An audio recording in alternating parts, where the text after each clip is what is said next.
Hello dear students, welcome to you all. So in today's lecture we are going to discuss tetrahedral and octahedral bond. And before starting this lecture, हम लोग previous classes में बात किए थे about the packing fraction, packing efficiency. तो आज उसी को continue करते हैं, that is tetrahedral and octahedral void. So just make your proper note कि आपको उस लेक्चर के साथ साथ ही अपना नोट्स भी मेंटेन ये करना है and you can give you attendance to the WhatsApp group as well as in comment section. So आज हम लोग बात करेंगे टेट्राहेड्रल एंड ऑक्टाहेड्रल वॉइड के ऊपर. तो देखिए वॉइड्स का मतलब क्या है, जैसे हम लोग ने बात की थी कल पैकिंग फ्रैक्शन या पैकिंग एफिशिएंसी जब हमने बीसीसी में निकाला था या एफसीसी में निकाला था. तो void is a free space, यानी कि जब एटम, और हमने ये भी एज्यूम किया था कि atoms are assume to be spherical.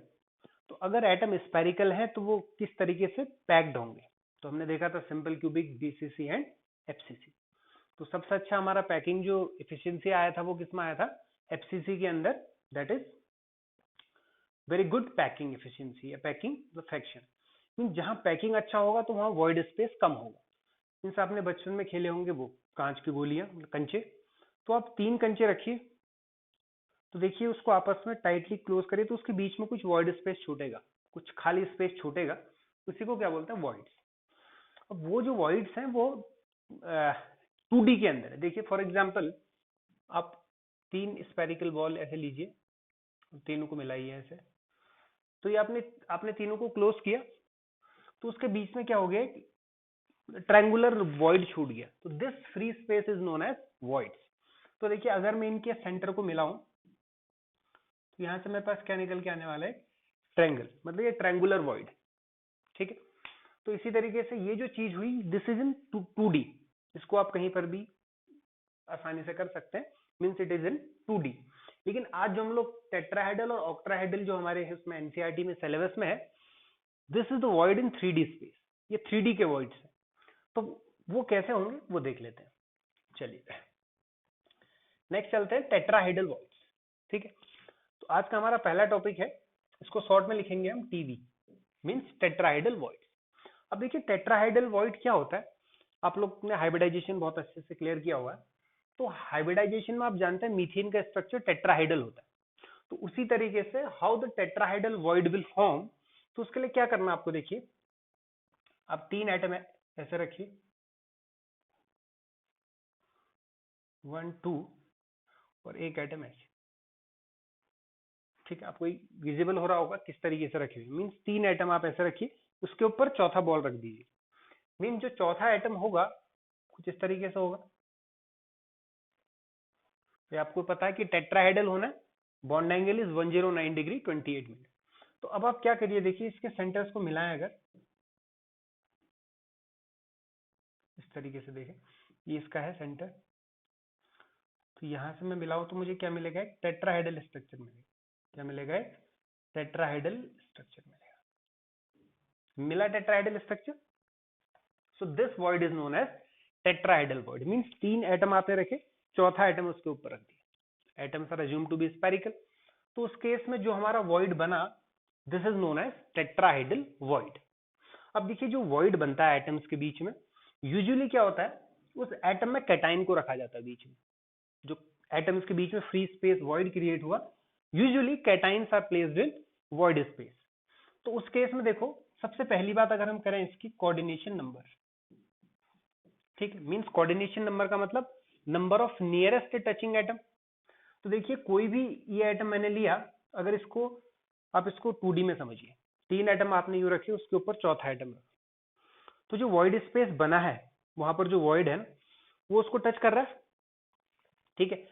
तो जो यहाँ पर आपका वॉइड है, इस एटम के लिए देखिए यहाँ पर ये वॉइड बना, क्योंकि ये 3 एटम के ऊपर पे आपने इसको प्लेस किया हुआ है.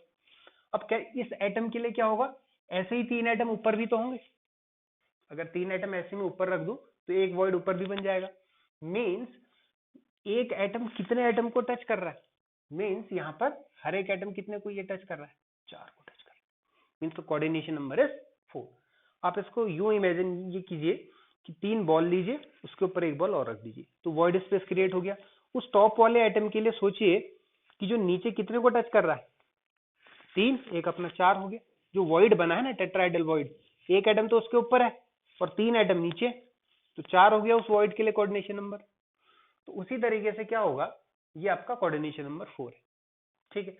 दूसरी बात अगर हम ये करें इसके लिए, radius ratio means radius of cation over radius of anion. ठीक है, इसको बोलते हैं रेडियस रेशियो। तो इसका जो वैल्यू होता है बच्चों सिंपल क्यूबिक के लिए यानी कि टेट्राहेड्रल वॉइड के लिए, that is 0.225। It is comes out to be 0.225। ठीक है। अब तीसरी बात आ जाती है कि जो नंबर, जो हमने अभी बात की, number of tetrahedral voids is equal to 2 into number of atom. ठीक है, यानी कि नंबर ऑफ एक एटम के लिए कितने वॉइड्स क्रिएट होंगे, 2। ठीक है, इस एटम के लिए यहाँ पर एक वॉइड तो ये क्रिएट हुआ ही है, और क्या होगा, ऐसा ही एटम ऊपर भी होंगे, ये तो यूनिट सेल है, तो एक वॉइड इसके ऊपर भी होगी, यानी कि जो नंबर ऑफ टेट्राहेड्रल वॉइड्स होंगी वो क्या होंगी, total number of atom into multiply by 2, उसके ट्वाइस हो जाएंगे। इसको डिटेल में भी करेंगे डिस्कस, ये समझ में आ जाएगी बात। So this is tetrahedral void. अब आप समझो कि ऑक्टाहेड्रल वॉइड क्या है। टेट्राहेड्रल तो आसान है, 3 एटम रखे, चौथा एटम रख दिया। अब आप जब बोर्ड में इसको विजुअलाइज कर पा रहे होंगे तो वो मॉडल से ज्यादा इफेक्टिव है। ठीक है, हालांकि आपको मॉडल से समझ में आ जाएगा, बट जो इसके न्यूमेरिकल जो प्रॉब्लम होंगी वो आपको अगर पेपर कॉपी में ज्यादा इजीली समझ में आती है तो आप इसको बहुत अच्छे से विजुअलाइज कर सकते हैं, उसकी प्रॉब्लम को सॉल्व कर सकते हैं। चलिए, तो नेक्स्ट बात कर लेते हैं ऑक्टाहेड्रल वॉइड्स। ठीक है, अब देखिए ऑक्टाहेड्रल वॉइड क्या है, बहुत आसान है। देखिए आप क्या करेंगे, आप एटम लीजिए 3। अब देखिए 3 एटम कुछ इस तरीके से इनको प्लेस ये कर देते हैं, आपको विजुअलाइज हो रहे होंगे, यानी कि 2 एटम ऐसे, एक एटम ऊपर आगे फ्रंट में ऐसे रखे हुए। अब ऐसे ही 3 एटम इसके अपोजिट तरीके से रखिए। कैसे, एक एटम, ये दूसरा एटम, और ये तीसरा एटम।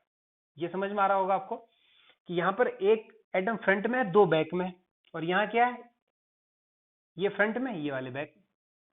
ठीक है, ये 2 फ्रंट 1 बैक, यहाँ 1 फ्रंट 2 बैक, मतलब जैसे ये है वैसे उल्टा। मतलब कहने का मतलब क्या है कि अब यहाँ पर एक ट्रायंगुलर नोड बनेगा 2D में, जैसे हमने बात किया था, ये बना।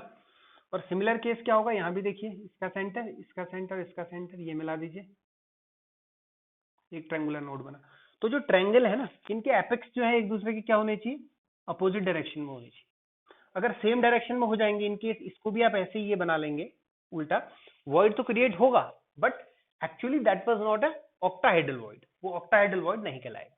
अब आप कैसे समझे इसको, देखो अब आप क्या करो, ये एटम 3 ही है, 3 ही है। ठीक है, इनके सेंटर्स को मिलाइए। देखिए इसका सेंटर यहां मिलाइए,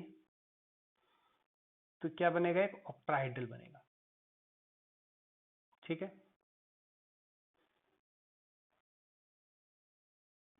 ये सेंटर है इसका। ठीक है, इसको यहां मिला दीजिए, इसको यहां मिला दीजिए। देखिए क्या बना, एक ऑक्टाहेड्रल टाइप बना। क्या बना, ऑक्टाहेड्रल। ठीक है, अब यहाँ जो वॉइड क्रिएट होगी, अब ये लग तो काफी दूर दूर रहे, पर 2D में यही है, तो इसके लिए क्या होगा, 3 बॉल ऐसे रखिए, उसके ऊपर 3 बॉल को ऐसे रख दीजिए, तो क्या बनेगा, उसके बीच में जो वॉइड स्पेस होगा that is called octahedral void. तो यहाँ कहीं क्या बनेगी, एक ऑक्टाहेड्रल वॉइड। ठीक है, तो आई थिंक टेट्राहेड्रल और ऑक्टाहेड्रल वॉइड आपको समझ में आ रही होंगी, और एनसीईआरटी में बहुत अच्छे से उसको कलर्ड विजन से बहुत अच्छे से उसने एक्सप्लेन भी किया है कि how this void will be created. अभी बात करेंगे हम लोग कि एफसीसी में कैसे क्रिएट होंगी, नंबर ऑफ टेट्राहेड्रल वॉइड को कैसे कैलकुलेट करेंगे। तो कुछ पॉइंट्स हैं जो आपको ध्यान रखने हैं, कोऑर्डिनेशन नंबर, रेडियस रेशियो, और ये चीज। अब वही चीज अगर हम ऑक्टाहेड्रल के लिए ही ये बात करें तो कोऑर्डिनेशन नंबर कितना हो जाएगा, दैट इज 6। कोऑर्डिनेशन नंबर कितना हुआ, 6। अब 6 कैसे हुआ, देखो यहाँ जो वॉइड क्रिएट होगी ना, 3 और 3 6 एटम को टच कर रही है, मींस 3 एटम ऐसे रखे हुए, 3 उसके ऊपर ऐसे रख दिए, तो वॉइड में number of nearest touching atom कितना आएगा ऑक्टाहेड्रल के लिए, 6 atom. The second point, that is again radius ratio, R positive over R negative, it comes out to be 0.414। ठीक है, मीन्स इसको आप बोल सकते हैं रेडियस ऑफ कैटायन और रेडियस ऑफ एनायन, या फिर आप बोल सकते हैं radius of void over radius of atom. तो इस पे भी बाद में आपसे पूछे जाते हैं क्वेश्चन, इंपॉर्टेंट पॉइंट्स होते हैं, ये आपको मेमोराइज करने पड़े। अब देखिए दूसरी बात क्या हुई, देखिए इसको बात करते हैं, number of octahedral void which is equal to the number of atom. ये आपको अभी आगे समझ में आएगा कि कितने नंबर ऑफ ऑक्टाहाइड्रल वॉइड बनेंगे जितने नंबर ऑफ एटम्स होंगे। ठीक है, तो octahedral void is equal to number of atom, जितने नंबर ऑफ एटम्स होंगे वही क्या होंगे, नंबर ऑफ ऑक्टाहाइड्रल वॉइड्स होंगे। ठीक है, मतलब एक एटम है तो उसके लिए एक ही वॉइड होगा, लेकिन टेट्राहेड्रल के केस में number of tetrahedral void will be equal to 2 into number of atoms. ये आपको अभी समझ में आएगा। अभी फिलहाल आप इन 2 पॉइंट्स को नोट कर लें, फिर हम आपको एक फॉर्मूला बताते हैं, इसको नोट कर लें। चलिए अब चलते हैं, इसमें एक इंपॉर्टेंट फॉर्मूला है जो आपको ध्यान में रखना है वॉइड्स को लेकर।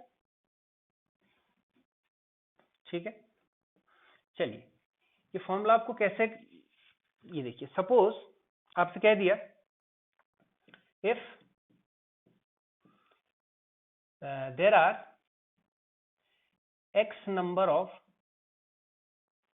एटम इन पैकिंग,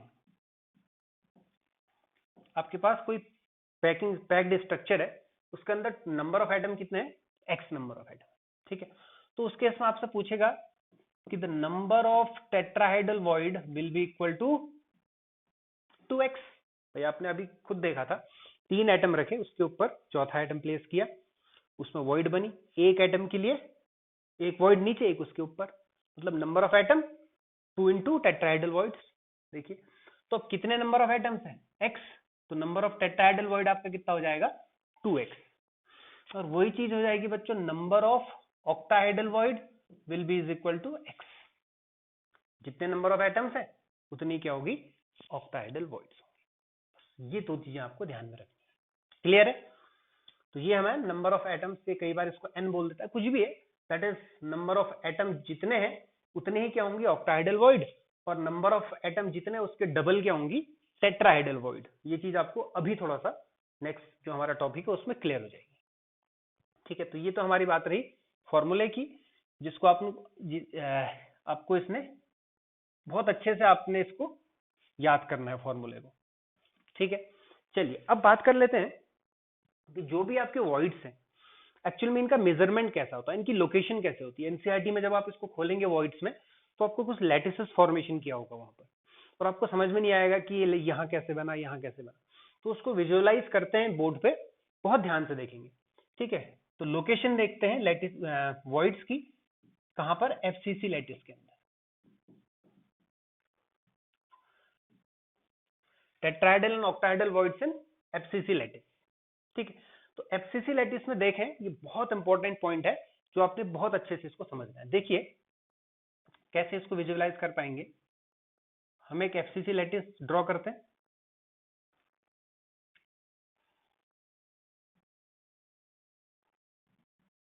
ठीक है, दिस इज क्यूब। अब देखिएगा एफसीसी लैटिस क्या होगा, अब मैं केवल उन्हीं कुछ ही आइटम को मतलब बनाऊंगा जहां से आपको लैटिस में वॉइड को मतलब समझना आसान हो जाए।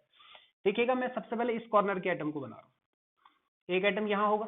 ठीक है, अभी एफसीसी है तो हर फेस के सेंटर में आइटम है, मैं ये वाले को बना लेता हूँ, इस फेस का सेंटर यहाँ पे, इस फेस का सेंटर यहाँ होगा, और जो पीछे वाला है, देखिए इस क्यूब में पीछे वाला जो फेस है उसका सेंटर कहाँ होगा, यहाँ कहीं होगा, जो पीछे वाला फेस है। ठीक है, ये बना लिया मैंने। अगर मैं इनको मिलाऊं, ये एटम भी क्या होंगे बच्चों, क्लोजली पैक्ड होंगे। ठीक है, अब जब ये 4 एटम है, देखिए दिस दिस दिस दिस, अब देखिए ये 4 एटम क्या कर रहे होंगे, आपस में मिल रहे, तो एक वॉइड का फॉर्मेशन कर रहे होंगे। अब वो वॉइड बनेगी कहाँ, कि 4 एटम मिलेंगे तो यहाँ कहीं कॉर्नर के कहीं आसपास यहाँ पे बन रही होगी void. So this is the tetrahedral void, this is the tetrahedral void. कहाँ पे बनी, कॉर्नर का एटम फेस सेंटर वाले एटम से मिल रहा है, और वो क्या बना रहे हैं, टेट्राहेड्रल वॉइड का फॉर्मेशन कर रहा है। एट द सेम थिंग ये देखिए यहाँ पर कॉर्नर्स तो कितने, 8 कॉर्नर्स है, भाई हर कॉर्नर पे क्या होगा, यहाँ पे भी एक कॉर्नर होगा, ये वाला एटम होगा, इस फेस के सेंटर पे एक एटम यहाँ बना लेते हैं, इस फेस के सेंटर पे एटम यहाँ बना लेते हैं। अब जो फ्रंट वाला फेस है देखिए इसका यहाँ बना लेते हैं, ठीक है, ये कॉर्नर। अब देखिए फिर से, समझ में आ रहा होगा, ठीक है। तो ये जो बनाया हमने, इसका वॉइड कहाँ पे बना होगा, कहीं यहीं आसपास से ये बना होगा, ये फेस पे नहीं है, ठीक है। अभी विजुअल ऐसे ही हो रहा है आपको, ये फेस पे नहीं है, ये यहाँ पर कहीं कॉर्नर के आसपास से बन रहा होगा। So this is again a tetrahedral void, ठीक है। अब आप देखो, मैंने आपको लास्ट क्लास में भी डिस्कस किया था कि this is a cubical structure. बच्चों इस क्यूब में, जैसे आपके रूम में जो एक कॉर्नर है, उसका जो अपोजिट कॉर्नर है, that is known as body diagonal, ठीक है। तो यहां से अगर मैं एक लाइन खींचूं, this is known as its body diagonal. ये क्या कहलाएगी, इसकी बॉडी डायगोनल कहलाएगी। तो इस बॉडी डायगोनल के अंदर कितने वॉइड्स हो रहे हैं, there are two tetrahedral voids at one body diagonal. तो एक बॉडी डायगोनल पर कितने टेट्राहेड्रल वॉइड्स हैं, दो टेट्राहेड्रल वॉइड्स, ठीक है। तो इसी तरीके से एक क्यूब में कितने बॉडी डायगोनल हो सकते हैं, देर आर, आप अपने रूम में जहां पर बैठे हैं वो क्यूबिकल स्ट्रक्चर है, उस क्यूबिकल रूम में आप सोचिए कितने बॉडी डायगोनल हो सकते हैं, there are 4 body diagonal, there are 4 body diagonal.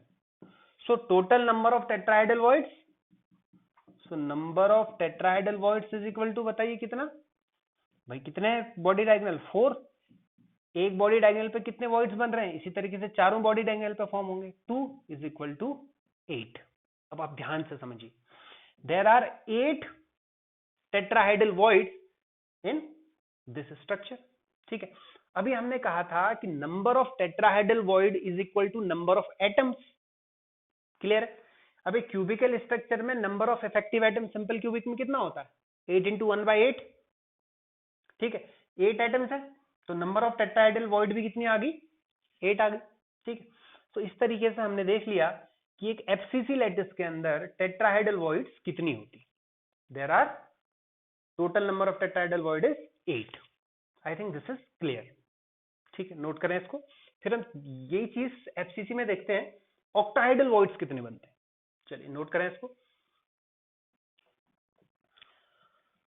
चलिए अब देखते हैं FCC lattice, how many octahedral voids are there, ठीक है बच्चों। तो देखिए ऑक्टाहेड्रल वॉइड के लिए फिर से क्या करेंगे, एक क्यूबिकल स्ट्रक्चर ड्रॉ करते हैं, एफसीसी लैटिस ये बनाते हैं।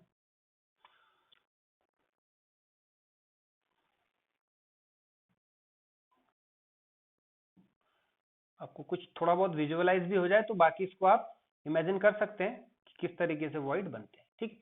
ये हमारा क्यूबिकल स्ट्रक्चर है। अब देखिए फिर मैं क्या कर रहा हूँ, केवल उन्हीं एटम को मतलब बताऊंगा जहां पर मतलब बनाऊंगा जो आपको देखने हैं। चलिए अब मैं क्या करता हूं, अगेन ऑक्टाहेड्रल वॉइड बनते क्या है, थोड़ा सा इसको याद कर लो पहले।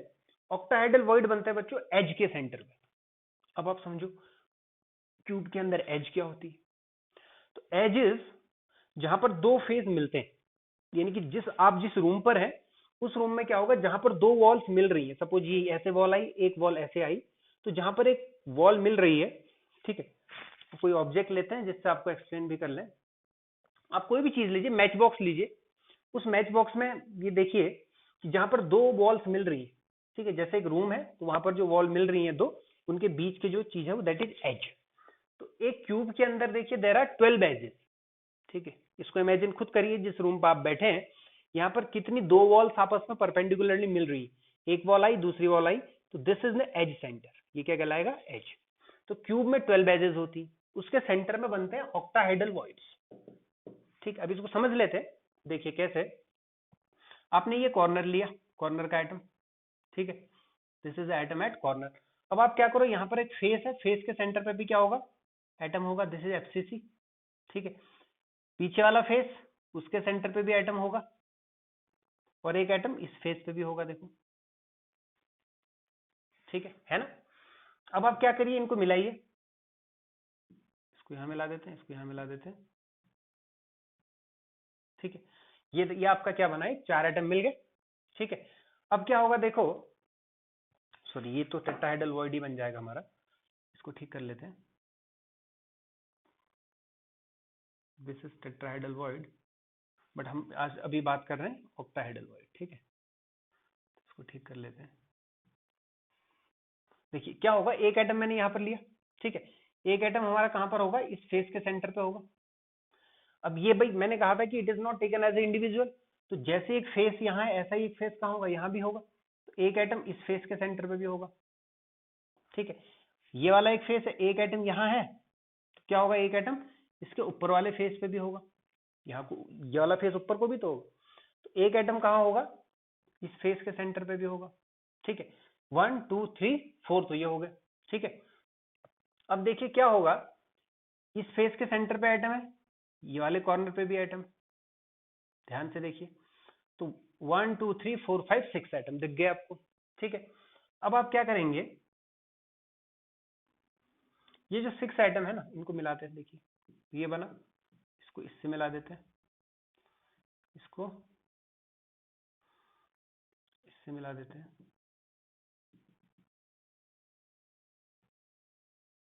तो आपको कुछ इस तरीके से ये क्या मिलेगा, एक ऑक्टाहेड्रन मिलेगा, ठीक है, दिस इज ऑक्टाहेड्रन, ठीक है। तो अब देखिए यहाँ पर 1 2 3, अब देखिए यहाँ पर सबसे इंपॉर्टेंट बात क्या है बच्चों, जब ये 6 एटम मिलेंगे ना, ये जो लेंथ में बना रहा हूँ this is edge centre, this is edge length, ये क्या है, एज लेंथ, ये क्यूब की एज है ना। तो देखिए एक इस फेस के सेंटर पे, ऐसा ही एक फेस यहाँ होगा, यहाँ पे एक फेस यहाँ पे है 3, एक इसके अपोजिट ऊपर होगा 4, एक ये हो गया 5 और एक ये हो गया 6, ठीक है। तो ये 6 एटम है, यहाँ पर क्या बनेगा, अब यहाँ पर जब ये एटम मिलेंगे तो यहाँ पर जो वॉइड बनेगी वो कहाँ पे बनेगी, यहाँ पे बनेगी, जैसे यहाँ पे बनेगी, ठीक है। अगर मैं यहाँ पे बनाता इस चीज को तो यहाँ, तो ये वाली जो डिस्टेंस है, ये वाली जो लोकेशन है, ये क्या है, एज का सेंटर है, so this is the octahedral void, यहाँ पे क्या बनेगी, ऑक्टाहेड्रल वॉइड। ऐसी ही चीज बच्चों यहाँ पर भी है, देखो ये कॉर्नर में ले लो, ठीक है, इसी तरीके से यहाँ पर भी एच के सेंटर पे बनेगी, यहाँ पर ले लो तो इस एच के सेंटर पे बनेगी, ठीक है, बनेगी ना। So this is the octahedral void, आप चाहें तो इसको कहीं पे भी बना सकते हैं। अब आप समझो, ऐसी एक एटम एफसीसी है, तो एक एटम फेस के कहाँ पे होगा, सेंटर पे भी होगा ना, यहाँ पे भी तो फेस के सेंटर पे, यहाँ पे भी फेस का सेंटर, यहाँ पे भी फेस का सेंटर, यहाँ पे भी फेस का सेंटर, ठीक है। तो क्या होगा, ये तो है ही फेस का सेंटर, तो एक वॉइड हमारी कहाँ पे फॉर्म होगी,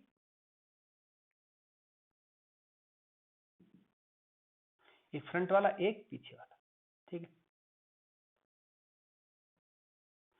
अब देखिए एक जो वॉइड बनेगी हमारी कहाँ, ये बनेगी इस फेस के सेंटर पे भी ये बनेगी, ठीक है। एक तो बनेगी कहाँ कहाँ पर, एजेस के सेंटर पे, एक बनेगी फेस के सेंटर पे, क्योंकि एनसीईआरटी बुक में बहुत अच्छे से डायग्राम को ये रिप्रेजेंट किया है।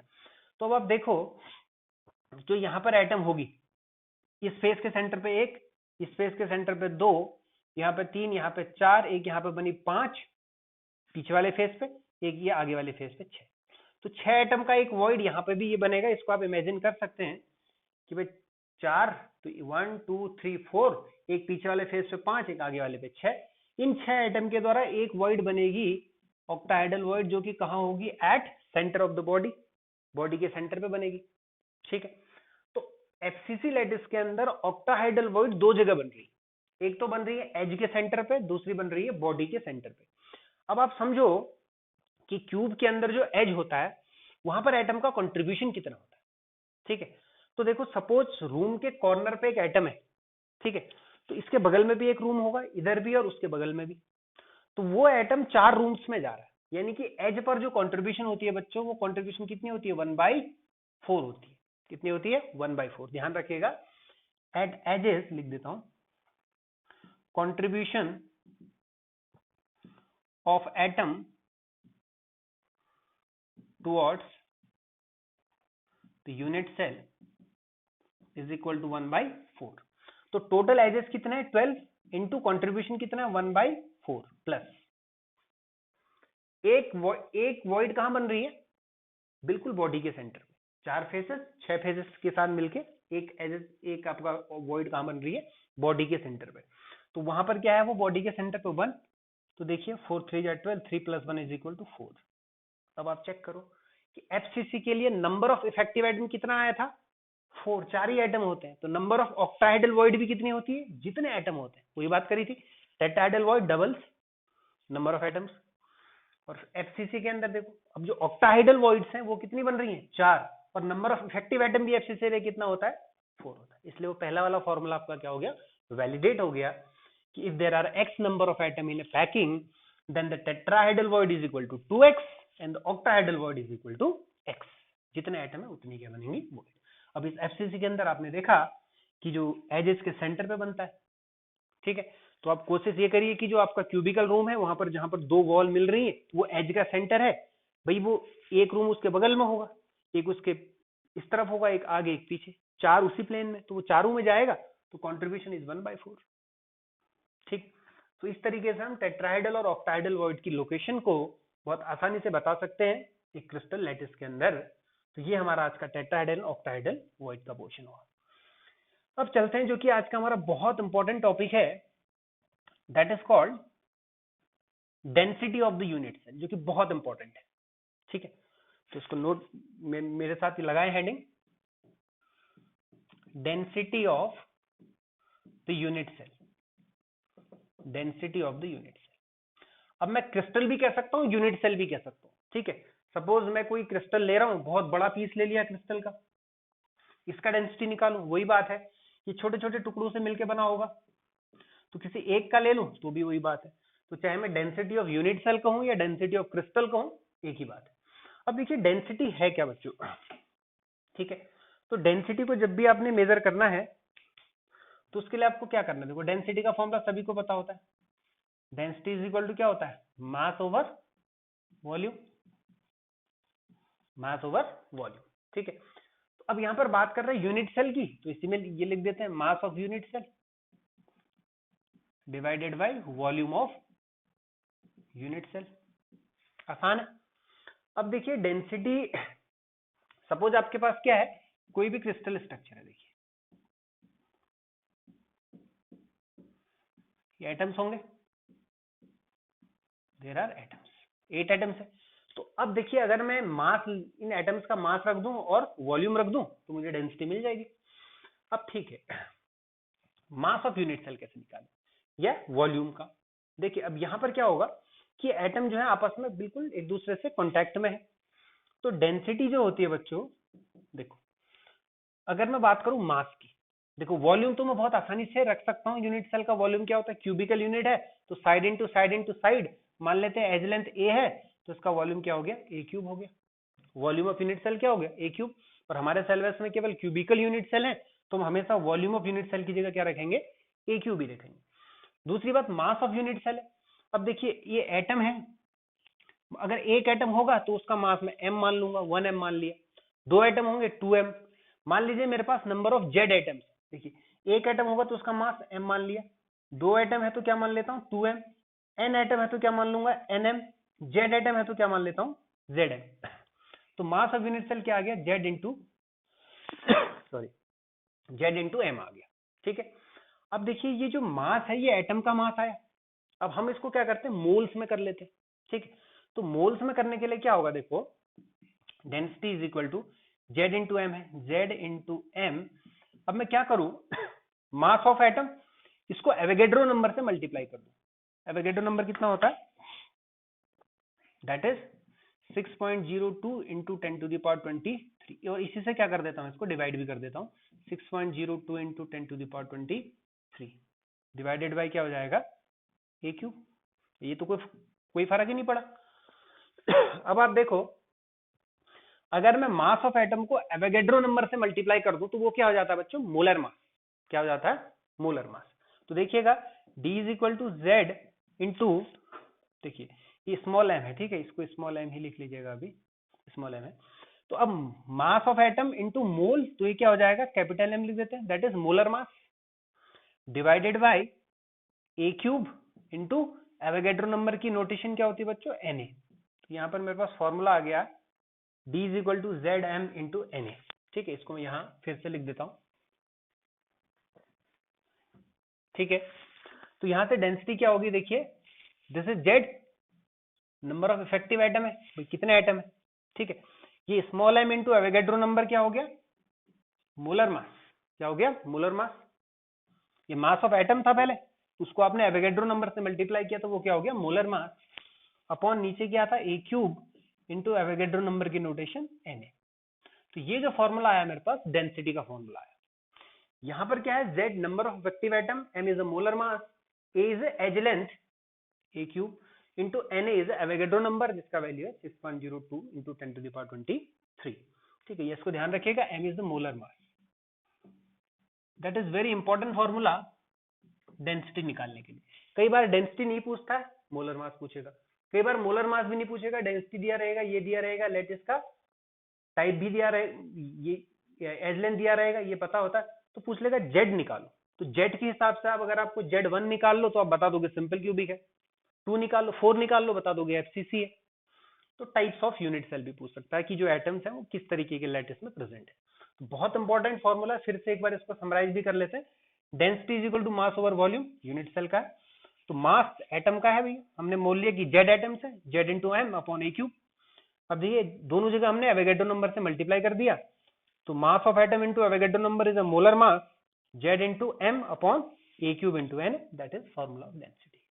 ठीक है, तो इस पर बेस्ड एक छोटा सा क्वेश्चन करते हैं, एक प्रॉब्लम, उसके साथ ही लेक्चर वाइंड अप भी करेंगे और उसको आप प्रैक्टिस के रिलेटेड प्रॉब्लम्स को आप प्रैक्टिस करेंगे।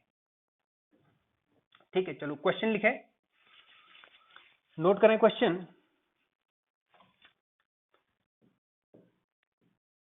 क्वेश्चन है, copper crystal has a FCC lattice. Copper crystal has a FCC lattice में कॉपर क्रिस्टल प्रेजेंट है, लैटिस स्ट्रक्चर। ठीक है, atomic radius, atomic radius of copper atom is आपको गिवन है, that is 128 picometre, 128 picometre. Calculate the density of copper, calculate the density of copper. और atomic mass इसका होता है कॉपर का, that is 63.5। Atomic mass of copper आपको दिया है 63.5। इंपॉर्टेंट क्वेश्चन है। Copper crystals has a FCC lattice structure, atomic radius of copper is 128 picometre, calculate the density of copper. खुद एक बार पॉज करके ट्राई करिए, आंसर नीचे लिखिए। चलिए, कर लिया होगा आपने। अब बात करते हैं, देखो क्या होगा, जैसा हमको बोलता है FCC लैटिस है, तो FCC लैटिस के लिए हम लोग जानते हैं A is equal R is equal to A upon 2√2, यह जानते हैं, A is equal to 2√2 R जानते हैं। तो A निकाल देते हैं, A is equal to 2 into √2 का वैल्यू 1.414 इंटू रेडियस आपको कितना दिया है 128 पिकोमीटर। इसको सॉल्व कर लो, वैल्यू कितना आएगा 128, 256 इंटू 1.414, सॉल्व कर लेंगे इसको तो ये आ जाएगा आपका 362 पिकोमीटर। कितना आएगा 362 पिकोमीटर। ठीक है, और ध्यान आपको ये रखना है कि हमेशा मैक्सिमम केसेस आपसे क्या पूछता है, मास, आपको इसका यूनिट ध्यान रखना है। जेड तो ठीक है, मास ओवर ए क्यूब, ये आपको ग्राम पर सेंटीमीटर क्यूब, और ये आपको ग्राम में, ये सेंटीमीटर क्यूब, तो डेंसिटी पूछेगा ग्राम पर सेंटीमीटर क्यूब। तो कोशिश करिए कि इसको तुरंत यहीं पर काहे में इसको चेंज कर ले, सेंटीमीटर में चेंज करना। तो कितना हो जाएगा 362 into 10 to the power minus 10 centimetre, भाई पिकोमीटर है, सेंटीमीटर में चेंज कर दिया। तो ये क्या निकल गया मेरे पास, ए निकल चुका है। अब मैं सीधे सीधे डेंसिटी का फॉर्मूला लगा दूं। ठीक है, तो density is equal to Z into M over Na into a cube. तो सॉल्व कर देते हैं। FCC के लिए Z कितना होता है ये बताइए, 4m, मोलर मास कितना दिया है, that is 63.5 divided by Na आपको पता है 6.02 into 10 to the power 23 into a cube कितना हो गया, that is 362 into 10 to the power minus 10 centimetre का क्यूब। ठीक है, तो यहां से आप डेंसिटी इसको सॉल्व अगर कर लें तो ये वैल्यू अप्रोक्स आपको मिलेगा 8.9 ग्राम पर centimetre cube. This will be your answer. ठीक है, इसको सॉल्व करने के बाद डेंसिटी जो आएगी दैट इज 8.9 ग्राम पर सेंटीमीटर क्यूब। ठीक है, तो कई बार डेंसिटी ना पूछ के मोलर मास पूछ ले, कई बार टाइप ऑफ किस तरीके का है। अगर आपको यहाँ डेंसिटी दिया होता, एज लेंथ दिया रहता, FCC पता है आपको Z है, ये पता है तो आप यहाँ से m निकाल सकते हैं, या फिर ये 4 चीजें दी हो तो कोई भी एक चीज आप यहाँ से निकाल सकते हो। That is very important formula, और इससे रिलेटेड क्वेश्चन बोर्ड्स में हर साल पूछा जाता है। ठीक है, तो आई होप आपने कर लिया होगा। नेक्स्ट एक और लास्ट छोटा सा question based on the previous knowledge, और फिर आज का लेक्चर वाइंड अप करेंगे। ठीक है, तो डेंसिटी का फॉर्मूला बहुत अच्छे से याद, इसको z into M upon N into a cube याद करें। चलिए अगला क्वेश्चन क्या है, नोट करें। That is what is the radius, जो कि इंपॉर्टेंट सिलेक्टेड है question. What is the radius of sodium atom, what is the radius of sodium atom if it is crystallizes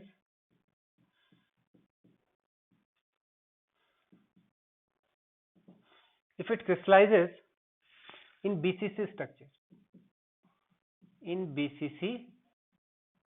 structure, ठीक है, with edge length of